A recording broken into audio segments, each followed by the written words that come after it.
Hello student, welcome back to the biology class of Biopanda 2.0। आज हम फिर discuss करने वाले हैं previous year questions of NEET and today's topic is biotechnology of class 12th। Why you should watch this video? अगर ये अभी तक नहीं पता है then you must go and check our PYQ playlist.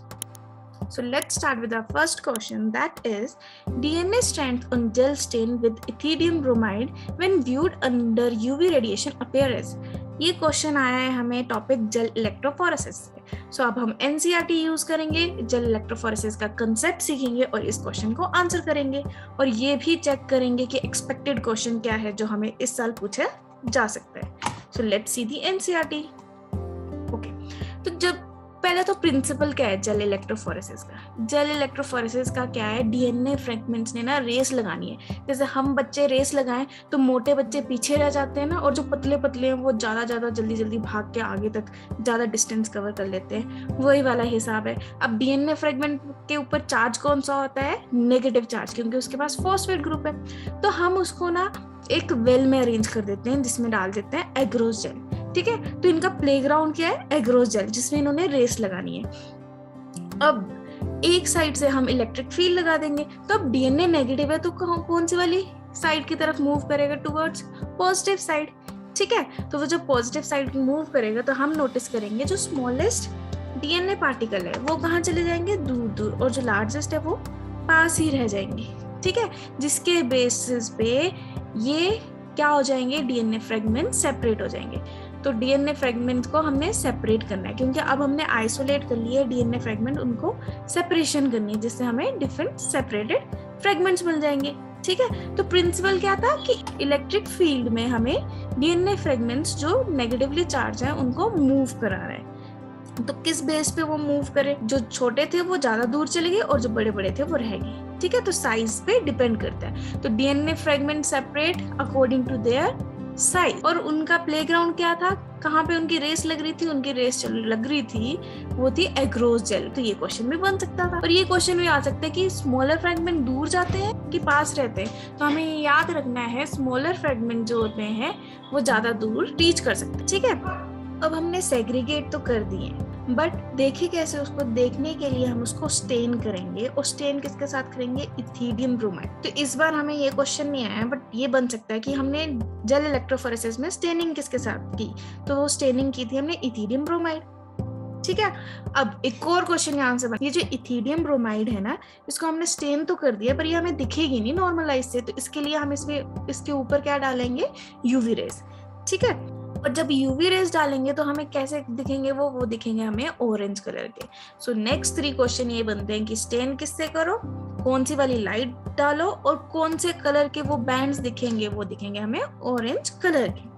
ठीक है, फिर जब उसको हमने उस एग्रो जेल से प्लेग्राउंड से बाहर निकाल लेना, डीएनए तो सेपरेट कर लिए। ठीक है, तो ये जो स्टेप होता है कि हम इसको एग्रोस जेल से बाहर निकाल रहे हैं, इसे कहते हैं इल्यूशन। तो ये छोटू सा वर्ड लिखा हुआ है, ये क्वेश्चन बन सकता है व्हाट इज इल्यूशन। फिर उसके बाद डीएनए फ्रेगमेंट्स को प्यूरिफाई किया जाता है और उनको क्लोनिंग वेक्टर्स के साथ ज्वाइन कर दिया जाता है। So this was all about gel electrophoresis, and यही एक्सपेक्टेड क्वेश्चन है जो इस टॉपिक से पूछे जा सकते हैं। Now let's answer that question. DNA strands on a gel stain with ethidium bromide when viewed under UV radiation appear. अभी करके आए कौन से कलर के दिखते हैं हमें? bright orange bands. So correct answer is one option. Let's see our next question. Which of the following is not an application of PCR? ठीक है, तो अब इसके लिए हम जल्दी से समझते हैं PCR क्या होता है। PCR क्या होता है? अगर सिंपल लैंग्वेज में कहना चाहे, जैसे हमारे फोटोस्टेट की मशीन होती है ना, तुम्हें एक नोट्स दे दिए, तुमने अपने फ्रेंड को सर्कुलेट करने हैं, तो तुम क्या करोगे? उसकी फोटोकॉपी लाओगे ना, वही हिसाब है PCR। PCR क्या करता है? एम्प्लीफिकेशन करता है। एम्प्लीफिकेशन मतलब फोटोकॉपी करेगा डीएनए की। ठीक है, तो फॉर एग्जाम्पल मैंने किसी ऑर्गेनिज्म से डीएनए निकाला, अब वो डीएनए इतना सा है, पर मुझे तो रिसर्च करनी है, तो मुझे क्या चाहिए? खूब सारा डीएनए चाहिए।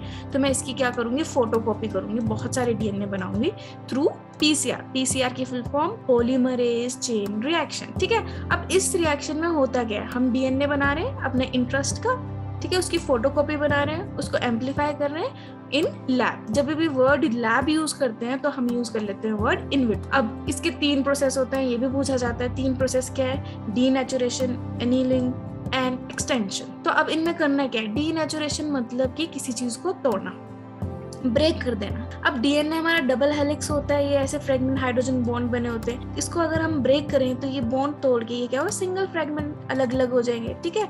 तो डीनेचुरेशन में हमने इसके हाइड्रोजन बॉन्ड को ब्रेक कर दिया और इन दोनों फ्रेंड्स को अलग। तो जैसे हमने डीएनए रेप्लिकेशन की ना, वैसे ही करनी है, बस आर्टिफिशियल कंडीशन में। अब हमारे पास तो हमारी बॉडी में हेलिकेज था जो डीएनए रेप्लिकेशन करने में हेल्प करता था, ठीक है। तो अगर हमें लैब में करनी है, हम क्या देते हैं उसको, हाई टेम्परेचर। वो हीट की वजह से वो डीएनए ब्रेक हो जाता है। अब डीएनए ब्रेक हो गया, इसकी पेरेंट स्ट्रैंड सेपरेट होगी, ठीक है। पेरेंट स्ट्रैंड सेपरेट होगी तो हमें एक जरूरत होती थी ना आरएनए सेगमेंट की, जो इनिशिएट करता था कि नया डॉटर डीएनए यहाँ पे आ जाए और बन जाए, ठीक है। तो अब डीएनए पॉलीमरेज तब तक नहीं काम कर सकता जब तक आरएनए का सेगमेंट वहां जाके इनिशिएट ना कर जाए नए डीएनए फ्रेगमेंट को बनाने के लिए। तो इनिशिएशन के लिए हमें आरएनए प्राइमर चाहिए, तो वो आरएनए प्राइमर अटैच हो गया। अब आरएनए प्राइमर जब स्टार्ट में अटैच हो जाता है, अब चाहिए हमें डीएनए पॉलीमरेज। बट हम तो लैब में बना रहे हैं और इतने हीट कंडीशन में, इतने ज्यादा टेम्परेचर वाली कंडीशन में डीएनए पॉलीमरेज काम नहीं करेगा। तो अब यहाँ से एक क्वेश्चन बनता है कि अगर डीएनए पॉलीमरेज काम नहीं करेगा तो ये डीएनए पॉलीमरेज की जगह हम क्या यूज करने वाले हैं? हम यूज करने वाले हैं टैग पॉलीमरेज। टेम्परेचर ज्यादा है तो हम यूज करेंगे टैग पॉलीमरेज, जिसका नाम है थर्मस एक्वेटिकस। ये थर्मस एक्वेटिकस एक बैक्टीरिया है जिससे लिया गया है, जिसको हम बोलते हैं टैग पॉलीमरेज। डीएनए पॉलीमरेज की जगह ये काम करेगा, न्यूक्लियोटाइड को लगाएगा और डॉटर फ्रेगमेंट बना देगा, ठीक है। तो जो प्रोसेस था पहला, डीएनए के पेरेंट्स स्ट्रैंड को अलग करना, दैट वाज डीनेचुरेशन। एनीलिंग में क्या हो गया, आरएनए प्राइमर आके अटैच हो गया। एक्सटेंशन में क्या हो गया कि पूरी डॉटर चेन बन गई, ठीक है। और इसकी हेल्प से बन जाएंगे 1 बिलियन हमारे पास डीएनए फ्रेगमेंट्स। तो एक से हमने कितने सारे डीएनए बना लिए, वो था पॉलीमरेज चेन रिएक्शन। अब इसका क्वेश्चन करते हैं, which of the following is not an application? Gene amplification, हमने जीन्स को बढ़ाया, बिल्कुल डीएनए को बढ़ाया तो जीन को भी बढ़ाया ही है। प्यूरिफिकेशन ऑफ आइसोलेटेड प्रोटीन, हमने प्यूरिफाई थोड़ी ना किया है कुछ, तो प्यूरिफिकेशन नहीं किया हमने। डिटेक्शन ऑफ जीन म्यूटेशन, हमने कोई जीन म्यूटेशन चेक करनी है तो यूज कर सकते हैं, क्योंकि हम क्या, किसी भी पर्सन है जिसको डिजीज है, ठीक है, उसका डीएनए लेंगे तो उसको एम्पलीफाई करेंगे ताकि हम उसको इजीली चेक कर सके। मॉलिक्यूलर डायग्नोसिस के लिए भी यूज कर सकते हैं, ठीक है। तो सारा काम कर सकते हैं, बस इसको छोड़ के ये कोई आइसोलेशन में हेल्प नहीं करता प्रोटीन की। So this is not an application of PCR. So correct answer is 2। NEET के एग्जाम में नोट जरूर ध्यान से चेक करना, नहीं तो नेगेटिव का रिस्क होता है। So let's see our next question. When gene targeting involved gene amplification is attempted in an individual's tissue to treat a disease. हम क्या कर रहे हैं, जीन को टारगेट कर रहे हैं, उसको चेंज कर रहे हैं, मॉडिफाई कर रहे हैं ताकि डिजीज को ट्रीट कर सके। तो ये जो प्रोसेस होता है उसे हम कहते हैं gene therapy. So here is the direct line. Next question is, plasmid PBR3222 has PST1 restriction enzyme site within gene M-penicillin R that confers M-penicillin resistance. If this gene is used for inserting a gene for beta-galactoside production and the recombinant plasmid is inserted in E. coli strain, ठीक है, फिर क्या क्या possibility है? तो इसके लिए हमें पढ़ना पड़ेगा PBR. PBR is most important topic of biotechnology. तो उसका डायग्राम अच्छे से करके जाना, उसका एक एक पार्ट का फंक्शन जरूर पता होना चाहिए। तो जल्दी से हम पीबीआर देखते हैं। पीबीआर है क्या? PBR322 इज प्लाज्मिड, ठीक है। तो ये एक प्लाज्मिड है। प्लाज्मिड होता है क्या? बैक्टीरिया का ना एक्स्ट्रा सर्कुलर डीएनए, जो जिसके पास क्या क्या क्वालिटीज होती है, वो ना एंटीबायोटिक रेजिस्टेंस करता है कि अगर मैं इस ई कोलाई को किसी एंटीबायोटिक से मारना चाहती हूँ, एम पेनिसिलिन से मारना चाहती हूँ। एम पेनिसिलिन क्या है? एंटीबायोटिक, ठीक है। तो मैं इसको रख रही हूँ एक टिश्यू कल्चर में, इसको एक मैं रख रही हूँ कल्चर में, ठीक है, इस पेट्री डिश में, और यहाँ पे मैं ना एक एंटीबायोटिक डाल रही हूँ। जैसे हमारी पेनिसिलिन एंटीबायोटिक है ना, वैसे मैं इसको डाल रही हूँ इनको किल करने के लिए। ये मरेंगे ही नहीं। क्यों नहीं मरेंगे? क्योंकि भाई इसके पास जीन है जो उसको एम्पेनिसिलिन एंटीबायोटिक से बचा लेगा, ठीक है। तो ऐसे ऐसे इस ई कोलाई के पास बहुत से एंटीबायोटिक के से बचने के लिए जीन है। तो वो एंटीबायोटिक कौन कौन से हैं? एम्पेनिसिलिन, क्लोरोएम्फेनिकोल, ठीक है, टेट्रासाइक्लिन, कैनामाइसिन। तो ये जितने भी एंटीबायोटिक के नाम है ना, ये पता होना चाहिए। क्वेश्चन बन सकता है कि किस किस से ई कोलाई का पीबीआर प्लाज्मिड उसको बचा सकता है। अब देखा जाए इसको ध्यान से, अगर इसका ध्यान से डायग्राम देखे तो ये रेजिस्टेंस वाले जीन है इस वाली जगह, और ये टेट्रासाइक्लिन के रेजिस्टेंस वाले जीन है इस सेगमेंट में। और वहां पे हम देख रहे हैं ऊपर नाम लिखा है PST1, PVU1, E कोराई 1। तो ये जितने भी मार्क किए हैं ऊपर, ये क्या है, रिस्ट्रिक्शन साइट। अब क्वेश्चन आता है रिस्ट्रिक्शन साइट क्या होता है। जब हमने ना इस प्लाज्मिड को काटना है, और इसमें ना प्लाज्मिड को हम यूज करते हैं एज अ टैक्सी, ठीक है, वो हमारी टैक्सी है। वो क्या करेगी, फॉरेन का DNA है जो हमें रिक्वायर्ड है, उसको इसके अंदर डालेगी और लेके जाएगी इनटू होस्ट, ठीक है। तो काम क्या है इसका कि भाई पैसेंजर, फॉरेन DNA पैसेंजर को बिठाना है और उसको लेके जाना है होस्ट के अंदर। तो अब बिठाने के लिए इसकी कटिंग तो होगी ना, कहीं से तो हम इसको काटेंगे, जहां से हम इसको काटेंगे वहीं पे फॉरेन DNA अटैच करेंगे, ठीक है। तो ये जितनी भी हमें रिस्ट्रिक्शन साइट दिख रही है ना, ये वहां पे आके हमारा रिस्ट्रिक्शन एंजाइम उसको कट करेगा। तो इन साइड पे आके, इन स्पेसिफिक साइड पे आके रिस्ट्रिक्शन एंजाइम को कट करेगा और वहां पे बैठेगा हमारा फॉरेन DNA। तो ये क्या ऐसी साइट है जहां पे रिस्ट्रिक्शन एंजाइम आके उनको कट करते हैं। अब एक होती है हमारी ओरी साइड, इसे हम कहते हैं ओरिजिन ऑफ रेप्लिकेशन। ये जो ओरिजिन ऑफ रेप्लिकेशन है ना, यहाँ से क्या होता है, शुरू होती है रेप्लिकेशन। एक है ROP साइड का क्या काम है, ROP की साइड का काम है जो प्रोटीन चाहिए होंगे ना, जब प्लाज्मिड ने रेप्लिकेट करना है वो बनाएगा, ठीक है। तो नेक्स्ट क्वेश्चन ये भी बनता है कि M पेनिसिलिन के ऊपर कौन से रिस्ट्रिक्शन एंजाइम की साइट्स है, या टेट्रासाइक्लिन के ऊपर कौन से रिस्ट्रिक्शन एंजाइम की साइट है। ये डायग्राम पूछ के इनको ब्लैंक करके तुम्हें ABCD आइडेंटिफाई करने को बोल सकते हैं। तो इसको अगर याद करें हम, तो अभी जल्दी से एक ट्रिक यूज करते हैं और इसको याद करते हैं। तो इसकी फनी ट्रिक जो है वो है ORI, ओरिजिन ऑफ रेप्लिकेशन, ठीक है। ORI हमारा ऐसा पॉइंट है जहां से शुरुआत होगी। अब ओरिजिन ऑफ रेप्लिकेशन शुरुआत होगी, सोचो दिन की शुरुआत होगी, ठीक है। जब दिन की शुरुआत होगी तो AM बजे, मतलब 7 बजे, 7 AM, 8 AM, 8 AM मैं उठ जाऊंगा। जब मैं उठ जाऊंगा 7 AM, मैं क्या करूंगा, पहले करूंगा PT, फिर उसके बाद मैं जाऊंगा PVR, ठीक है। तो दिन की शुरुआत होगी, ओरिजिन ऑफ रेप्लिकेशन। जब दिन की शुरुआत होगी उसके बाद सुबह मॉर्निंग में AM में हम क्या करेंगे, PT और जाएंगे PVR, ठीक है। जब हम PVR चलेंगे, अब मजे तो कर लिया, पढ़ाई भी करनी है ना। PVR के बाद मैं लगाऊंगा इकोलॉजी की क्लास, वो भी हिंदी में, ठीक है। हमने इकोलॉजी की क्लास लगाई, वो भी हिंदी में। उसके बाद अब पढ़ लिख लिया ना, अब हम फिर से क्या करेंगे, ब्राह्मण सलमान की, ठीक है, ब्राह्मण सलमान की फिर से मूवी देखेंगे PVR 2 में, ठीक है। और वो मूवी कौन सी वाली होगी, जिसमें वो रोप में लटका होगा। तो अब ऐसे याद रख सकते हो तुम ये PVR 322 की ट्रिक। क्या था, हम सुबह उठेंगे AM 7 AM 8 AM, फिर PT करेंगे, फिर PVR जाएंगे। अब ये 1-1 है, ठीक है, पहली बार जाए, फिर उसके बाद इकोलॉजी की क्लास लगाएंगे, वो भी हिंदी में, ठीक है। हिंदी में एक बस हिंदी है जिसमें 3 है, बाकी सब में 1-1 लगा है। फिर उसके बाद शाम को इवनिंग के टाइम हम क्या करेंगे, ठीक है, इवनिंग के टाइम हम देखेंगे ब्राह्मण सलमान की मूवी, वो भी दूसरी बार PVR में, ठीक है। और वो मूवी कौन सी होगी, जिसमें सलमान खान ड्रॉप में लटका होगा। Done. So now let's do the expected question जो आ सकते हैं। यहाँ पे क्या होगा, ये जो M पेनिसिलिन और टेट्रासाइक्लिन वाली साइट है, यहाँ पे अगर हम कोई जीन अटैच कर देते हैं, ठीक है, तो उनका काम करने वाला क्वालिटी खत्म हो जाती है। तब क्वेश्चन में यही पूछा था कि अगर हम इंसर्ट करते हैं कुछ जीन, ठीक है, और जीन कहाँ इंसर्ट करते हैं, M पेनिसिलिन वाली साइड में। तो अगर तुम खुद ही सोचो, ये M पेनिसिलिन है, ये M पेनिसिलिन से बचा रहा है, और यहाँ पे मैं इसको कट करके नया DNA डाल देती हूँ। तो अगर मैं नए DNA की जीन डाल देती हूँ तो पुराने जीन तो फंक्शनल नहीं रहेंगे ना, ठीक है। तो ये क्या कैरेक्टर लूज कर जाएगा, जो M पेनिसिलिन से बचा रहा था ई कोलाई का, वो खत्म हो जाएगा।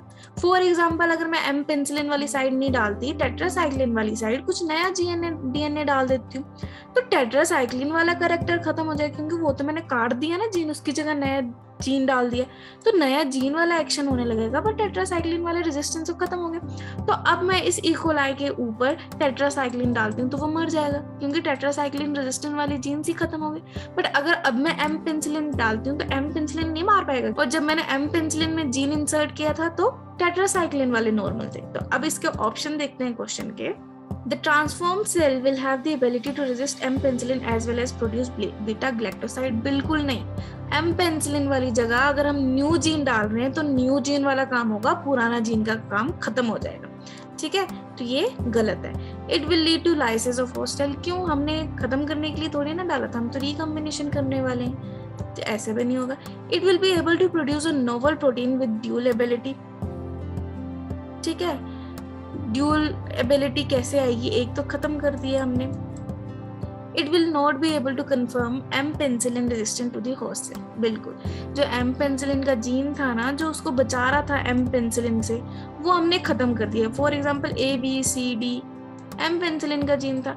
अब जब हम नया जीन डाल रहे हैं तो हम A की जगह डाल रहे हैं P, B की जगह डाल रहे हैं Q, C की जगह डाल रहे हैं T, D की जगह डाल रहे हैं R।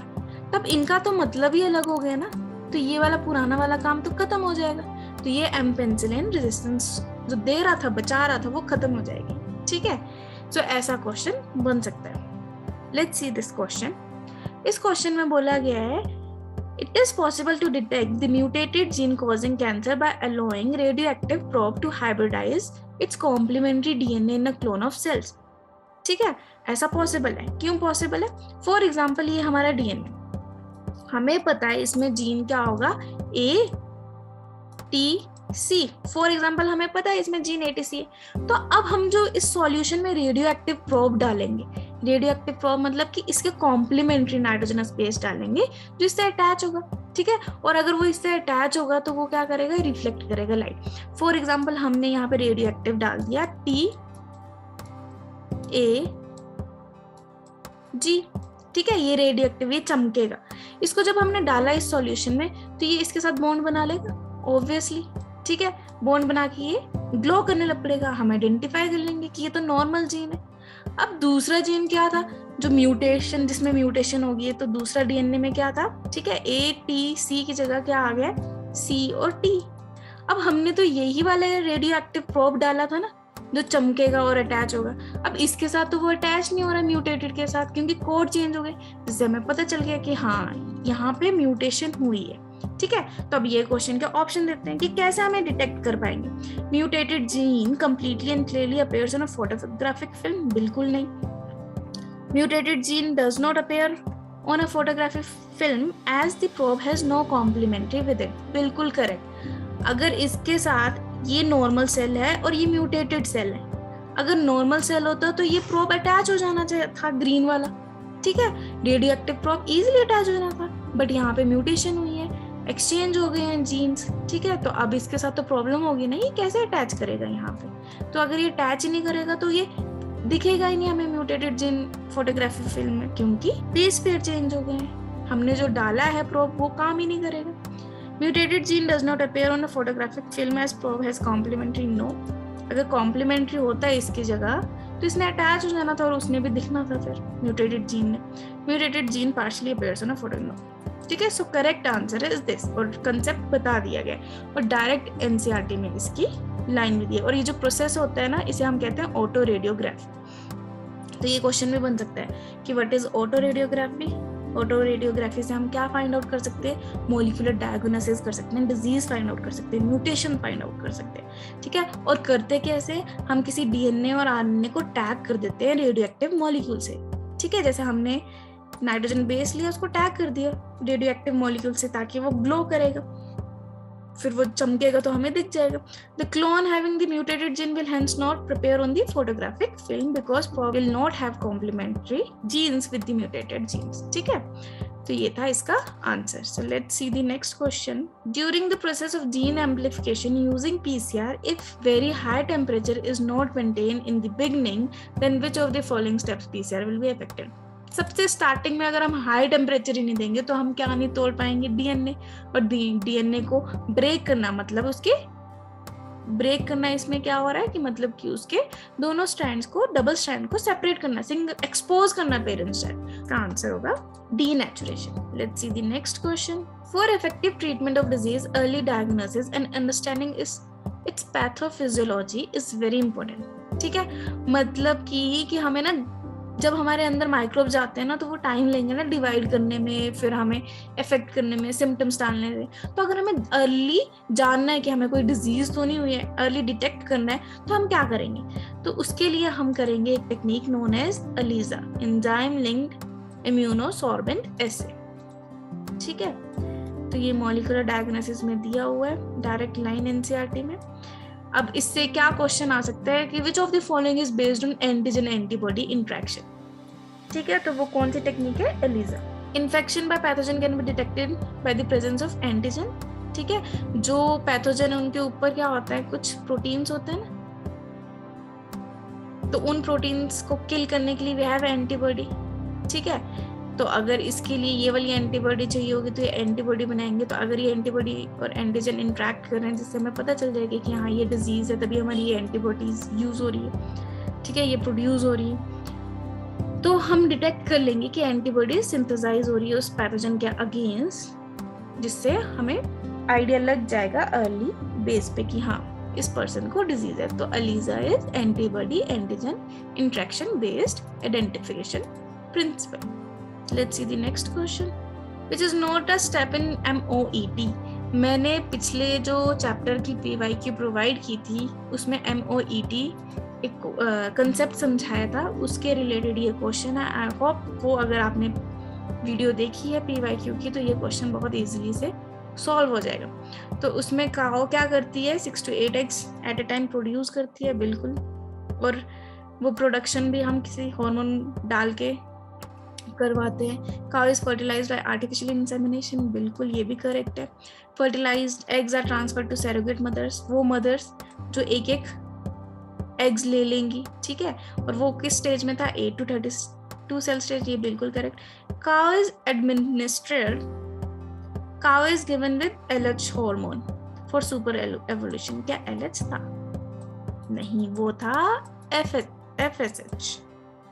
ठीक है, तो ये था इसका करेक्ट आंसर। अगर आपको ये कंसेप्ट जल्दी से सीखना है तो PYQ चेक कर लीजिए।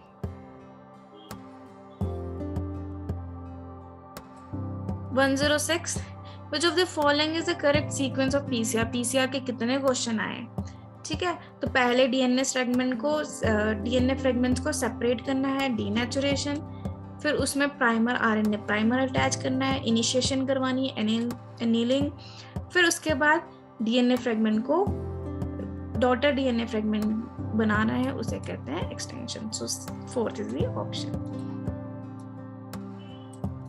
Next question, in gel electrophoresis separated DNA fragments can be visualized with the help of, अभी करके आए हैं हम, और इसका answer I need in comment box. 21 specific palindromic sequence।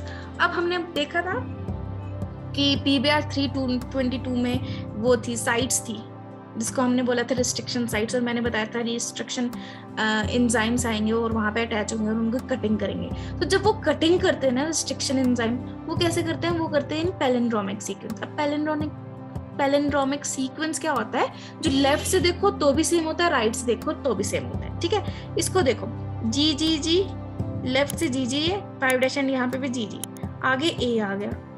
ठीक है, फिर उसका नेक्स्ट T आ गया, यहाँ पे भी आगे आ गया, नेक्स्ट T आ गया, फिर C आ गया, बिल्कुल पैलिंड्रोमिक सिंड्रोम बन रहा है। ठीक है, फिर उसके बाद GAA TTC, GAA TTC, ये भी पैलिंड्रोमिक सीक्वेंस बन रहा है। GGAA CC, GGTT, ये पैलिंड्रोमिक सिंड्रोम नहीं बन रहा तो इसको एलिमिनेट करते हैं। GAA TTC, ठीक है, और ये तो बिल्कुल CTTA GAA। तो अब इसको देखो GAA TTC CTTAA GG, तो हम लेफ्ट और राइट से चेक करें तो ये भी पैलिंड्रोमिक सिंड्रोम बन रहा है। अब ये तीनों पैलिंड्रोमिक सीक्वेंस है। अब ई को राय कौन सा वाला पैलिंड्रोमिक सीक्वेंस रिकॉग्नाइज करता है वो हमें याद रखना है, और वो है GAATTCC। तो वो जो कटिंग करता है वो यहाँ से कट करता है उसको, ठीक है, और यहाँ से ऐसे कट कर देगा और ऐसे स्टिकी एंड प्रोड्यूस करेगा ताकि हम नया डीएनए यहाँ पे इजीली जोड़ सकें। Let's see our next question, which of the following statement is not correct. अब ये क्वेश्चन है रिगार्डिंग इंसुलिन, ठीक है। तो इंसुलिन का कंसेप्ट थोड़ा सा देख लेते हैं एनसीईआरटी से। जो हमारी ह्यूमन बॉडी में इंसुलिन बनता है ना, वो पता कैसे बनता है, वो बनता है प्रो इंसुलिन, ठीक है। फिर एक एंजाइम आता है, ये जो ग्रे कलर का पार्ट दिख रहा है इसको कहते हैं सी पेप्टाइड, ठीक है। इसको सी पेप्टाइड को क्या करता है, सेपरेट करता है। ये ए पेप्टाइड है, ये बी पेप्टाइड है, ठीक है। और इनके बीच में जो ये बॉन्ड होता है ये क्या है, एक्टिवेटेड इंसुलिन। तो पहला हमारी बॉडी में बनता है प्रो इंसुलिन, फिर उसको बनाना पड़ता है एंजाइम की हेल्प से एक्टिवेटेड इंसुलिन। तो ये ना एक प्रॉब्लम बन गई कि जब हम किसी एनिमल में ये बना रहे थे ना, तो वो जब प्रो इंसुलिन में बन तो जा रहा था इंसुलिन, बट वो क्या कर रहा था, एक्टिवेटेड इंसुलिन नहीं बना पा रहा था, ठीक है। तो जिसकी वजह से प्रॉब्लम हो रही थी। अब इसका सॉल्यूशन निकाला था एक अमेरिकन कंपनी ने, ठीक है, और जिसका नाम था एली ली। इसने इसका सॉल्यूशन निकाला। इसने क्या किया, इसने 2 बैक्टीरिया ले लिए। उन दोनों बैक्टीरिया ने को बोला कि एक ए पेप्टाइड बनाओ, दूसरा बी पेप्टाइड बनाएगा, ठीक है। फिर जब हम इसको ह्यूमन में डालेंगे तो हम इसको ऑलरेडी जोड़ के डालेंगे। ए और बी पेप्टाइड के बीच में होता है डाइसल्फाइड बॉन्ड, तो हम वो ए और बी के बीच में डाइसल्फाइड बॉन्ड बना देंगे और इसको हम डालेंगे ह्यूमंस के अंदर, जिसको नाम दे दिया था ह्यूमलिन, ह्यूमन की insulin. So let's see the question. Which of the following is not correct? In man, insulin is synthesized as a pro-insulin. Correct. ठीक है, ABC की तरह बनती है। The pro-insulin has an extra peptide called C-peptide, ये भी correct है। The functional insulin has A and B chains linked together by hydrogen bond. Hydrogen bond से नहीं लिंक होते, उनके दोनों के बीच कौन सा होता है, डाइसल्फाइड बॉन्ड। So ये incorrect। And genetically engineered insulin is produced in E coli, ये भी करेक्ट है, ठीक है। एनिमल से जब इंसुलिन लेते थे ना तो उससे एलर्जी हो जाती थी, जिसकी वजह से फिर ई कोलाई में इंसुलिन प्रोड्यूस करना उन्होंने। So let's see the next question. इस क्वेश्चन में पूछा गया है the sequence that controls copy number of linked DNA in the vector is termed as. अच्छा, अब हमने वेक्टर देखा था, वेक्टर मतलब प्लाज्मिड, ठीक है। प्लाज्मिड में हमने देखा था ओरिजिन ऑफ रेप्लिकेशन है, जो बोलते हैं कि यहाँ से रेप्लिकेशन शुरू होनी चाहिए। अब कितनी रेप्लिकेशन होनी, कितनी कॉपी नंबर होनी है, वो कौन रेगुलेट करता है, वो रेगुलेट करता है ओरिसाइट, ठीक है। तो इसका आंसर डायरेक्ट एनसीईआरटी में भी दिया हुआ है। ओरिजिन ऑफ रेप्लिकेशन सीक्वेंस जहां से रेप्लिकेशन स्टार्ट होती है, ठीक है, जहां पे भी हम फॉरेन डीएनए को लिंक कर देंगे, ठीक है, उसके बाद ओरिजिन ऑफ रेप्लिकेशन से रेप्लिकेशन शुरू होती है, और कितनी होगी वो भी डिसाइड कौन करेगा, ओरिजिन ऑफ रेप्लिकेशन। सो ये कंट्रोल करता है copy number of the linked DNA. So that's all for today. All the very best for your NEET exam. And अगर कोई डाउट या क्वेश्चन या टॉपिक, या अगर आपने नेक्स्ट ईयर नीट देना है तो आपको कोई टॉपिक समझना है इजी वे में, तो you can comment on the comment box and like, subscribe and share please. Thank you for watching.